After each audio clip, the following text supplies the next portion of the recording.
What's up, Lantern fans? It's the Emerald Enthusiast back with another Green Lantern collectible review. This time, I'll be looking at the McFarlane DC Multiverse Platinum Edition figure of a Manhunter robot. Let's have a quick look at the packaging. On the front, we see the Platinum Edition sticker, and it says Manhunters, and I really appreciate that on the side, they're designated as adversaries to the Green Lantern Corps. On this side, once again, it says Manhunters. There's a partial window on the top, and product information on the bottom. On the back, we get this really striking image of the Manhunter robots, and you can see that they differ with the figure in several key areas. The figure is clearly visible through the front window, and it is centered well within the packaging. And now let's bust open this package and see what's inside.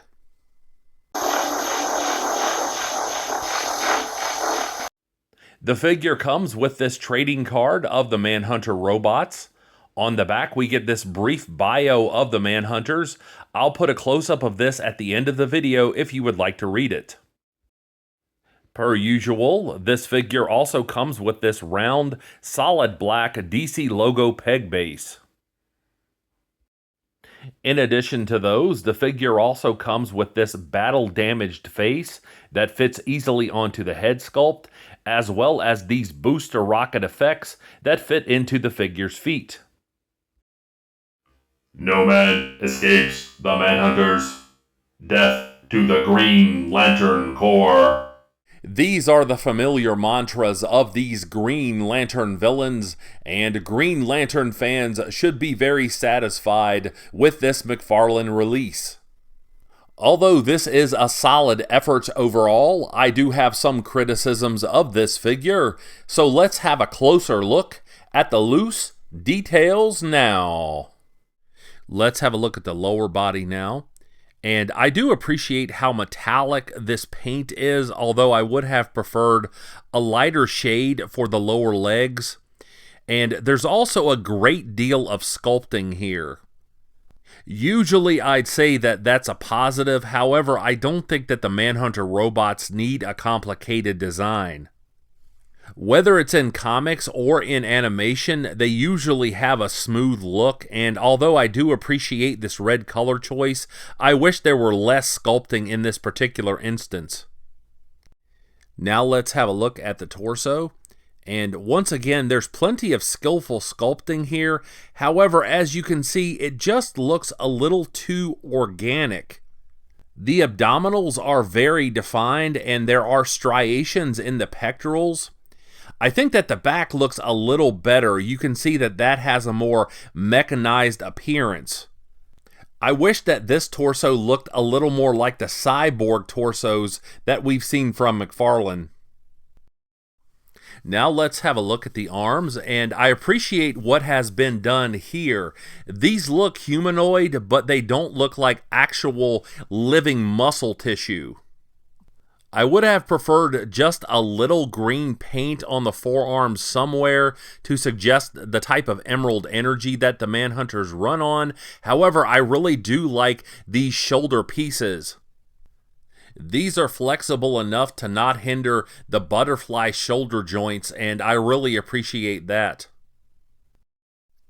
Here's a close-up of the head sculpt, and although there's a great deal to appreciate here, this is my biggest area of criticism. The Manhunters usually have a bullet-shaped head and not much in the way of a neck, and I really wish that McFarlane would have used a different kind of neck joint here. To illustrate my point, here's a DC Universe Classics Manhunter figure.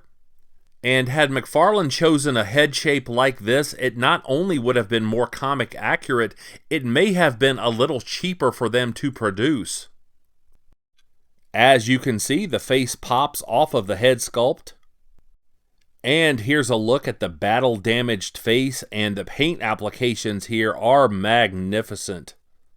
The yellow eyes and the dark wash really give this face an unsettling look, and I think that's very fitting for the Manhunter robots.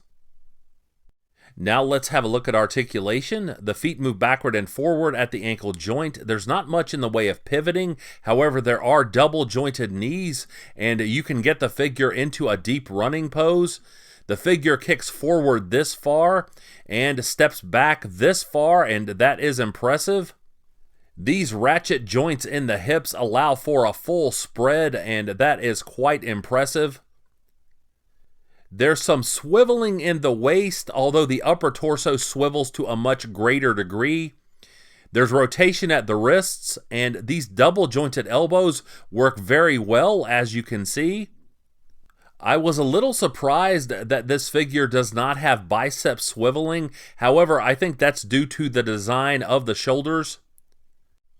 These butterfly shoulder joints are very impressive. It's possible to do a 360 with the arms, and you can raise them up from the sides this far. So these joints will certainly give collectors a plethora of posing options. The head articulation, unfortunately, is a little limited. I wish that the figure looked up a little more for a flying pose. However, the figure does look side to side easily. Here's a look at the booster effects, and I do appreciate this translucent orange plastic. And as you would expect, they just port into the feet. While I would have preferred a personal power battery instead of these, I really have no complaints about these in and of themselves.